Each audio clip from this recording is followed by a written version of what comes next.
கிருஷ்ணா, நீ அர்ஜுனனுக்கே எல்லா உபதேசம் பண்ணிட்டு இருக்க, நீ துரியோதனனுக்கும் என்னுடைய பையன் அவன் தான் வேற தப்ப, அவனுக்கும் நீ உபதேசம் பண்ணு அப்படின்னு சொல்லும்போது கிருஷ்ணா சரின்னு சொல்லிட்டு துரியோதனன் கிட்டே உபதேசம்ல போவார்.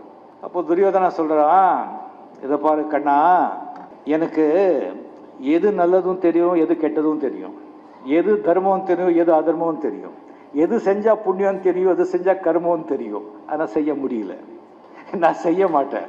அங்கே அர்ஜுனன் சொல்லி ஒருத்தர் இருக்கான், அவன் நல்லதும் தெரியாது கெட்டதும் தெரியாது, எது செய்யணும்னு தெரியாது, எது செய்யறதும் தெரியாது, அவங்ககிட்ட போய் நீ சொல்லு அப்படின்னு துரியோதனா.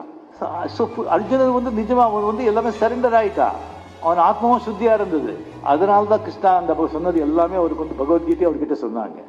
ஸோ ஒரு விதத்தில் நாம எல்லாரும் துரியோதனர்கள் தான். நமக்கு தெரியும் எது நல்லது செய்யணும், எது கெட்டது செய்யணும் சொல்லி, ஆனால் செய்ய மாட்டோம்.